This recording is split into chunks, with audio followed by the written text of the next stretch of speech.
Nosso próximo painel contempla a discussão que nós tivemos antes do intervalo, trazendo o desenvolvimento da primeira infância na diversidade e em contextos de vulnerabilidade. Convido ao palco para mediar esse debate Dr. Eurípedes Constantino, da Faculdade de Medicina da USP.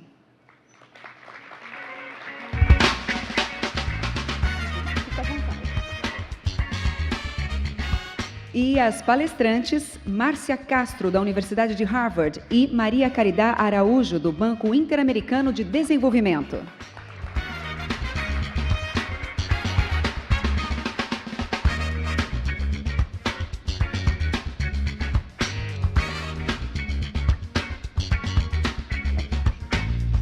Com a palavra, o moderador, Dr. Eurípedes. Bom dia a todos aqui presentes, bom dia àqueles que nos assistem por streaming, nas 8 salas satélites. Queria mandar um abraço para aqueles que estão no Instituto de Psiquiatria. Lá nós temos a Lislene Fracoli coordenando, em cada sala temos um coordenador. Cumprimentar também, em especial, a primeira-dama do Estado, a senhora Ana Luísa, a primeira-dama do município, a senhora Cristina. Eu imagino o quanto vocês estão ali no ouvido dos seus maridos para a gente ter medidas como essa, uma rúbrica agora como lei dentro do orçamento do Estado. Vocês estão de parabéns. Queria agradecer o Dario, o Guilherme pela fundação, pela família Vidigal, o Eduardo Queiroz, o Eduardo Marino pelo convite, a equipe da Fundação Maria Cecília do Couto Vidigal, a Roberta, esse time, a Vanessa, a Marina, esse time de classe A que faz desse evento algo que a gente quer voltar todo ano. Também queria lembrar que a minha tia, Maria do Carmo Brandi Carvalho, está aqui, trabalha no Ministério do Desenvolvimento Social há muitos anos e sei que vai poder ajudar o Osmar Terra a levar diante essas ideias incríveis que ele tem posto em prática há tanto tempo. Então, o meu papel aqui hoje, agora, é introduzir para vocês mais duas grandes mulheres que prometem, que têm feito coisas transformadoras nessa área. É a Maria Caridad Araújo, aqui atrás de mim. A Maria Caridad é equatoriana, ela fez a formação dela na área de economia e agricultura, ela foi na Berkeley, depois foi professora no Instituto de Políticas Públicas da Universidade de Georgetown, e hoje ela é economista do Banco de Desenvolvimento Interamericano. Já ficou também 5 anos no Banco Mundial. Agora nós vamos ver a Maria Caridad Araújo. Buenos días con todos. Quisiera empezar agradeciendo aos organizadores pelo convite. Eu estou muito contente de poder compartilhar com vocês esse trabalho e muito em particular aos meus amigos da Fundação Maria Cecília. Muito obrigado, que fizeram com muito empenho esse convite. Eu estou muito contente de estar aqui com vocês. Eu estou contente, feliz também porque eu vou fazer esta apresentação aqui para vocês, porque depois de ter tido um olhar macro de Gary, de Márcia, eu posso me concentrar em uma experiência muito mais concreta, muito mais específica, que para mim é talvez uma das iniciativas emblemáticas mais interessantes que está acontecendo agora na América Latina, em termos de políticas sociais. E eu gostaria de lhes contar o esforço fenomenal que o governo do Peru fez nos últimos 4 anos, para levar à escala um programa de desenvolvimento infantil, e focado no âmbito rural. Eu gostaria de lhes contar um pouco da história do programa, de onde vem. Quando o presidente, há 4 anos, uma das suas promessas de campanha era ter um programa nacional da primeira infância. E ele contava com um serviço de cuidado, Peru, como as creches no Brasil, como público, enfocado em zonas urbanas. Então, quando a equipe de governo começou a pensar em qual era o programa que o presidente traria, eles perceberam que tinha um déficit de cobertura de atendimento, que que a zona rural, que era uma área de maior carência, de pobreza. E nessa área, nessa zona, é uma dificuldade essencial, intrínseca, com o oferecer serviços de cuidados. Os serviços de cuidados requerem um deslocamento da família, da criança, para o centro educativo. E isso é um custo alto nas zonas rurais, distantes, com pouco transporte e talvez com condições precárias nas estradas. E é um custo que a família assume.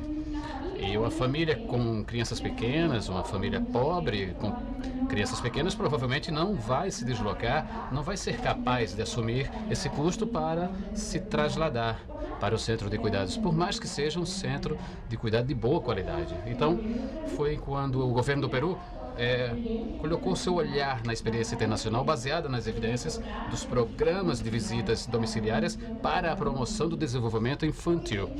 Porque nesses programas não é a família, e sim o programa que assume o custo de chegar ao lar, de se deslocar até a casa, para trabalhar com a família e a criança e promover o seu desenvolvimento. Então, nesse contexto, que a equipe do Banco Interamericano de Desenvolvimento teve o privilégio de acompanhar no Peru, em particular, na avaliação do impacto desse programa de visitas domiciliares, que faz parte do Programa Nacional Cuna Mais, de mais assistência. O serviço que eu vou falar é serviço de acompanhamento para as famílias. Se conhece como SAF. Esse é o componente do Programa Nacional Cuna Mais, que oferece visitas domiciliárias nas zonas rurais. E a avaliação que eu vou contar do SAF é o resultado de um trabalho de vários anos com estreita colaboração entre o Banco Interamericano de Desenvolvimento e os Ministérios de Economia e Finanças de Desenvolvimento e Inclusão Social no Peru. A minha apresentação, nós temos aqui 4 partes. Vou falar um pouco sobre os antecedentes, eu vou contar um pouco sobre a avaliação do impacto, sobre os resultados e algumas reflexões das nossas aprendizagens com essa experiência. Eu acredito que será útil para o simpósio e para o Brasil. Bom, um pouco como antecedentes. Como vocês sabem, as brechas do desenvolvimento infantil, as lacunas, são dramáticas na América Latina e no Caribe. Aqui são dados de uma pesquisa que nós fizemos com alguns colegas que comparam o desenvolvimento da linguagem aos 4 anos em 5 países da América Latina, em zona rural. A barra azul clara se refere ao nível de vocabulário de uma criança de 4 anos, da parte. A barra azul escura para uma criança de baixa renda.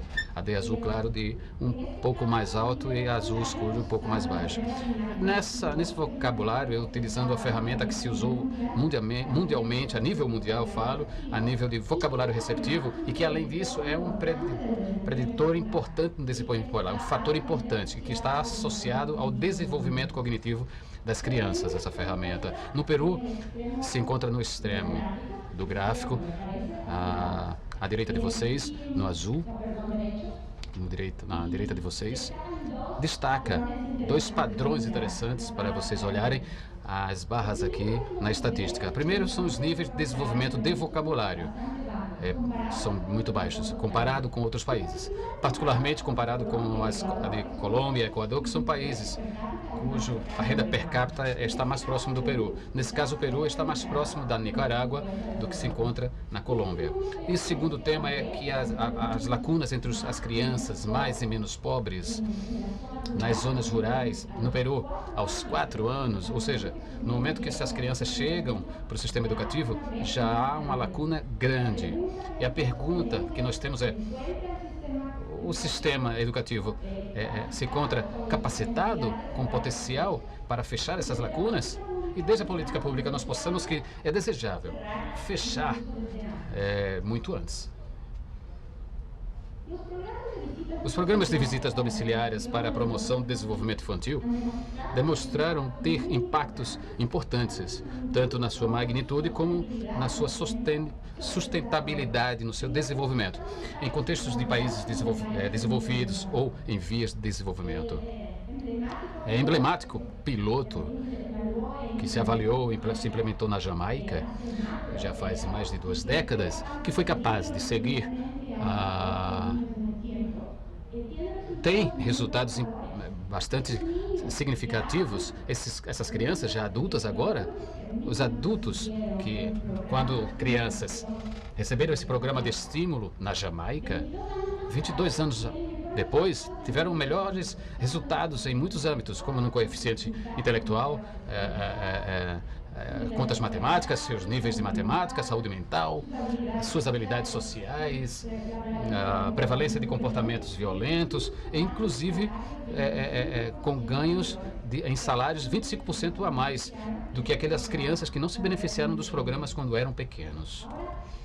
Agora, a evidência que nós temos, tanto do mundo em desenvolvimento como desenvolvido, provém de programas implementados em uma escala pequena. Algo que eu posso destacar da história é que o CUNA+, é um programa inspirado, em grande medida, na experiência jamaicana, mas implementado numa escala nacional, a uma grande escala. E essa é uma avaliação inédita, no sentido de que está contando com a experiência para implementar esse programa nessa escala. O Serviço de Acompanhamento a Famílias, o SAF, ele tem como objetivo promover o desenvolvimento e fortalecer o conhecimento, capacidades e práticas de cuidado e aprendizagem das famílias, ou seja, mãe, pai, o cuidador principal, para melhorar o desenvolvimento infantil das crianças menores de 36 meses em zonas rurais em situação de pobreza e pobreza extrema. Pela sua cobertura, o SAF é o principal serviço de desenvolvimento infantil no Peru. Ele se encontra bem focalizado nas zonas rurais, as áreas com alto nível de pobreza e com altas taxas de desnutrição.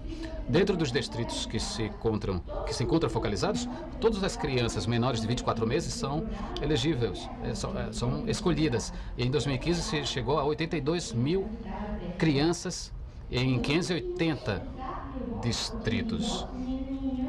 Em 580 distritos, que é mais ou menos a terceira parte dos municípios no Peru e mais ou menos a terceira parte da população objetiva para o programa. Eu quero destacar que esse programa não existia em 2012, ou seja, em poucos anos da sua criação, chegou a 82 mil crianças. É um esforço inédito nesse nível e podemos destacar que certamente trouxe muitas dificuldades e desafios e faz parte do que eu quero contar. Mas em que consiste especificamente o serviço de acompanhamento à família do CUNA+? Está baseado no modelo jamaicano, que foi implementado e avaliado na Colômbia, Bangladesh, Índia, outros países. E a intervenção essencial é uma visita domiciliar que dura 1 hora e se realiza semanalmente. A visita é realizada por uma pessoa da comunidade que foi capacitada pelo programa e que se denomina a facilitadora. A facilitadora não somente recebeu essa capacitação prévia por parte do programa, mas tem um acompanhamento constante por parte de outro ator, o acompanhante técnico que tem uma formação um pouco mais, um nível de formação mais elevado. Durante essa hora da visita, a facilitadora ela trabalha com a mãe e a criança seguindo um currículo estruturado, que está baseado no jogo, em jogos, que promove as interações entre mãe e filho e, particularmente, que tem ênfase nas áreas de desenvolvimento cognitivo e da linguagem. Durante cada visita domiciliar, a facilitadora ela traz um plano de atividades que está mapeado em 3 áreas específicas.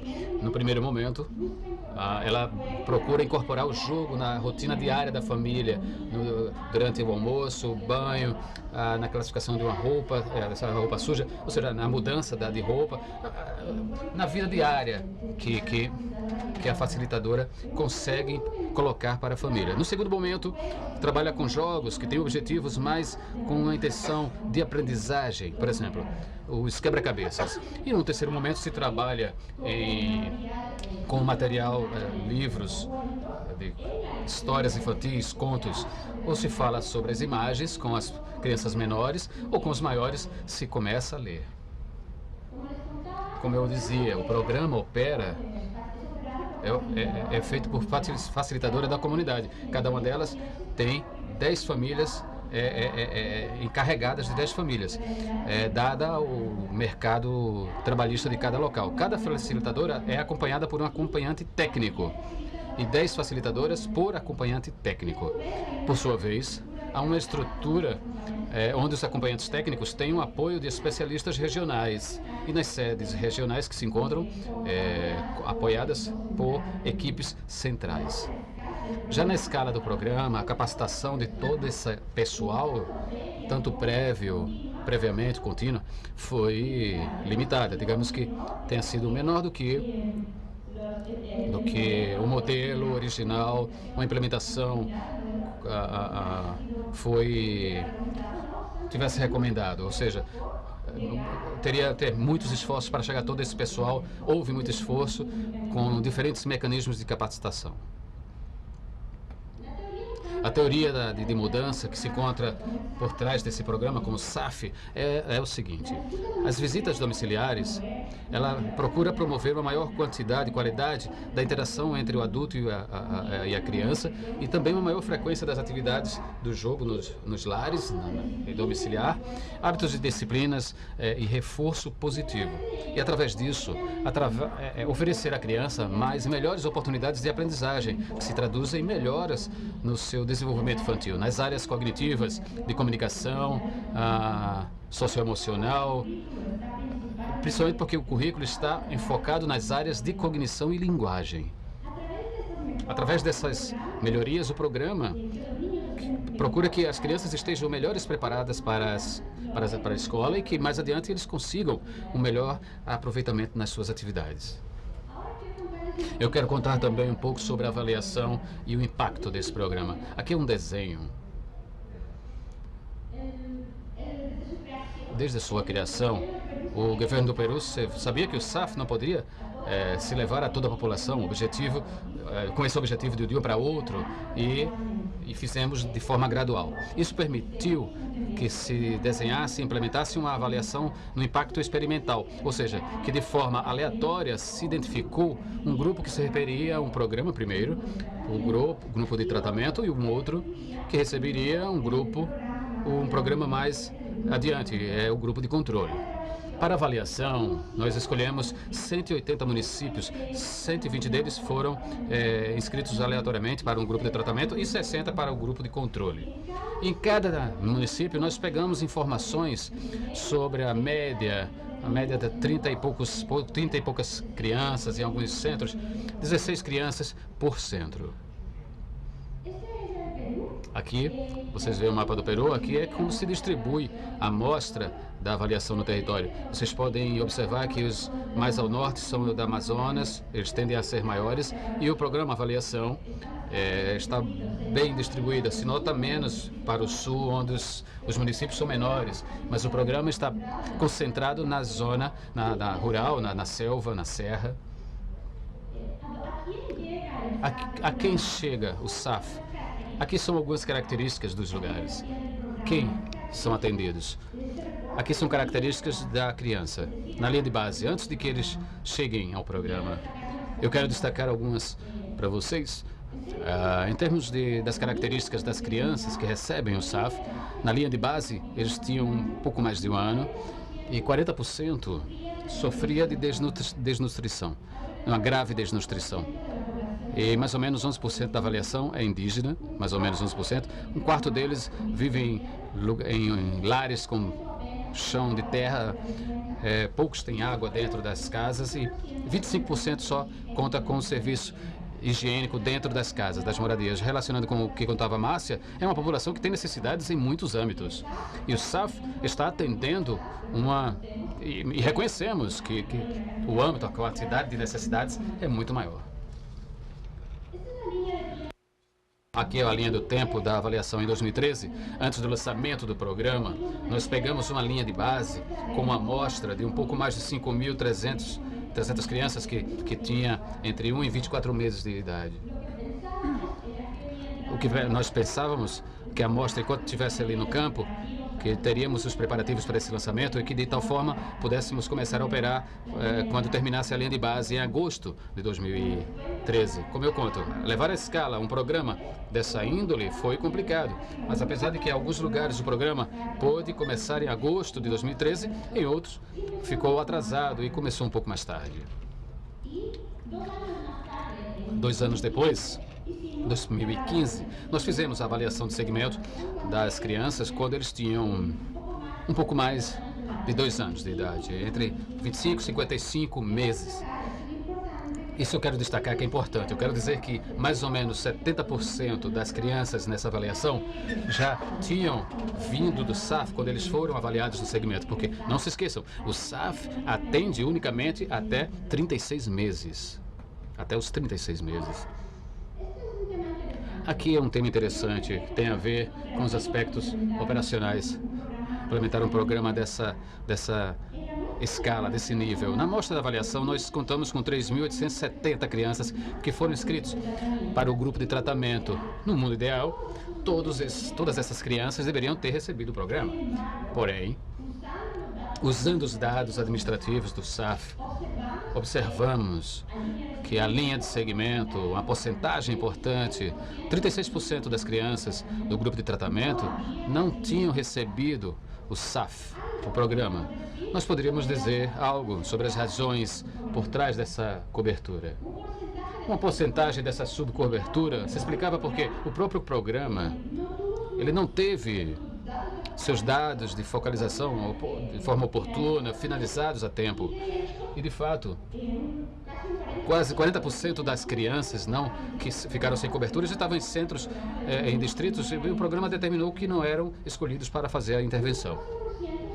E 14% são produtos desses atrasos, superaram 24 meses de idade quando os programas chegaram aos centros. Ou seja, também por essa razão já não eram escolhidos.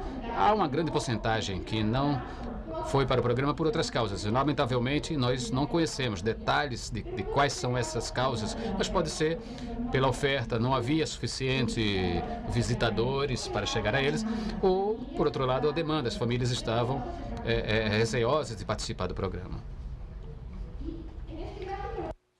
Aqui nós podemos ver que, inclusive, dentro de com as crianças que recebem o programa, tem uma heterogeneidade, ou seja, a dose que se quer de entregar de uma visita semanal não acontece necessariamente sempre, em todos os casos, com essa frequência.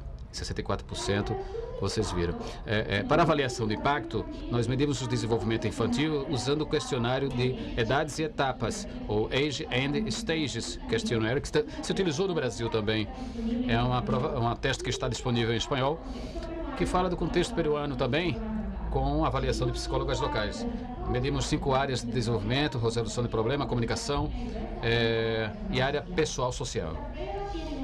Esse teste, essa avaliação tem um grande componente do informe materno, e em certas escalas, sobretudo a cognitiva, motricidade e com a administração direta. E foi administrada por pesquisadores sem experiência prévia na avaliação do desenvolvimento infantil, mas treinados para isso no lar, nas moradias. Vocês dirão, essas mães receberam visitas domiciliares?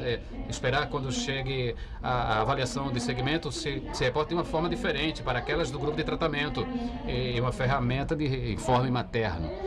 As boas notícias é que, além disso, da ASQ3 foi para uma amostra de mais ou menos 1.000 crianças na amostra de avaliação. Eles fizeram uma prova diagnóstico, espécie de nível de avaliação com relação às crianças pequenas.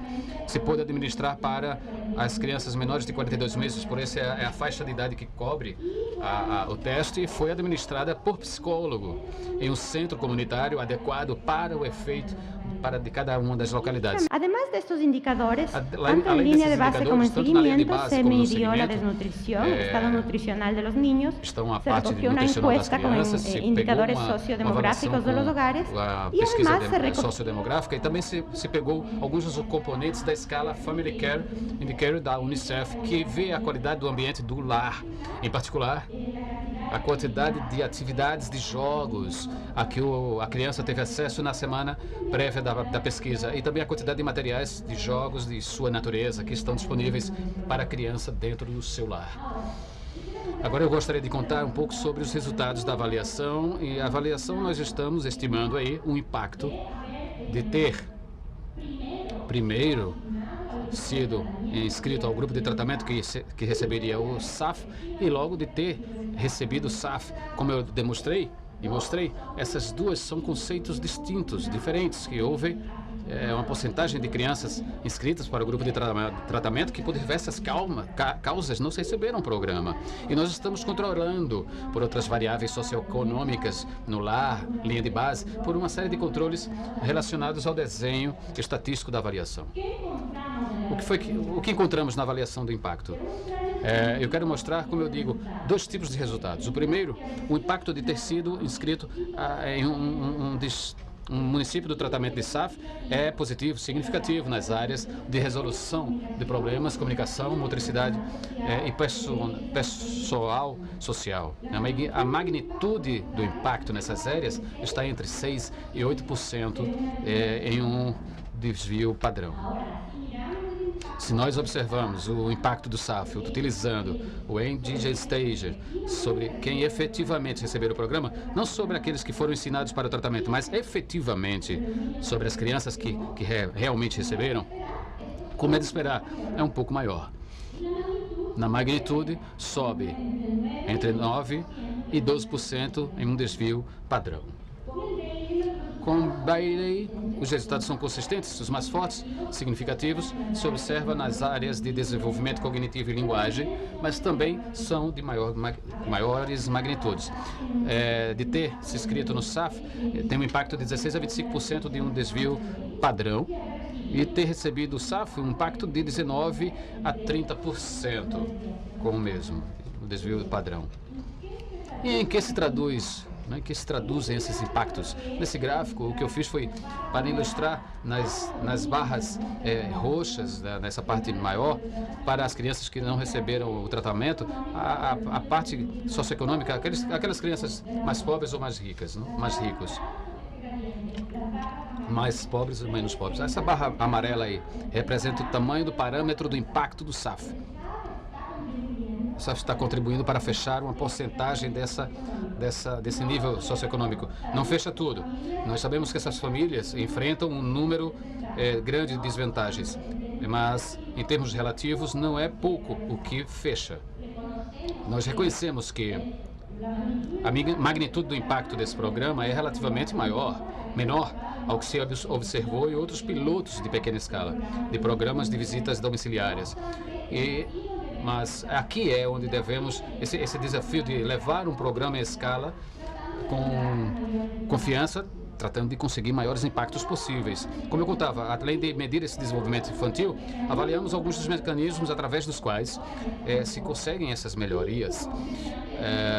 Com essas estimativas, nós podemos documentar que os lares de tratamento não somente conseguem um melhor desenvolvimento para essas crianças, mas neles se observa uma maior quantidade de frequência de atividades de jogos, como ler livros, ver suas imagens, cantar, contar histórias, sair para passear, brincar com brinquedos, desenhar, nomear objetos. Também observamos mais brinquedos caseiros ou para armar, construir. Observamos mais livros, mais interação, positivas entre adulto e criança. Algo muito importante, uma menor frequência do castigo físico, menos violência, menos gritos para disciplinar as crianças e mais parabéns, mais pelos comportamentos positivos ou de disciplina positiva. Isso é muito bom. Eu gostaria também de contar sobre um braço adicional nessa avaliação que se focou no aspecto da qualidade dessas visitas, mas eu acredito que eu não tenho muito tempo, então eu vou pular aqui para refletir com vocês. a forma de conclusão, algumas das nossas aprendizagens dessa avaliação. Primeira forma de resumo que eu contei é o programa, o SAF, de CUNA+, tem um impacto robusto, significativo no desenvolvimento infantil, em particular nas áreas cognitivas da linguagem que dão ênfase para o currículo. Isso, apesar do desafio de implementar um programa nessa escala, em condições difíceis de população diversas culturalmente, de uma ampla dispersão geográfica. Algo que eu não disse, eu quero destacar, é que o trabalho do currículo e adaptação de materiais para os contextos culturais do Peru foi também destacado e também minucioso por parte da equipe do programa, um esforço intencional de contextualização de todos esses materiais. Eu quero destacar também que o custo anual do SAF é de $300 por criança ao ano. Isso representa a terceira parte do custo do programa de creche, do cuidado diurno que oferece no Peru, que é oferecido no Peru. Também nós calculamos a taxa de benefício-custo para o SAF e aqui unicamente estamos vendo aqui os benefícios a partir do que se esperaria, são maiores rendas que se beneficiam do programa, mas não estamos levando em consideração todas as outras áreas nas quais esses benefícios poderiam se manifestar, desde um ponto de vista econômico. E com o orçamento mais conservador, esse programa tem um benefício-custo, ou seja, cada dólar investido no programa, o retorno é maior a $3, maior que $3. Aqui algumas poucas lições aprendidas que acredito que sejam relevantes para o contexto brasileiro. A implementação do SAF, o enfoque, as prioridades foram crescendo com o tempo. O tema nutricional não era essencial quando o programa foi desenhado, porém foi adquirindo essa importância gradativamente com o tempo e agora estamos no tema da anemia, que é primordial para o governo atual. Também o problema da dificuldade na implementação, aspectos sobre medições, múltiplas dificuldades na área operativa e nos processos. Bom, mas podemos conversar sobre isso nas perguntas.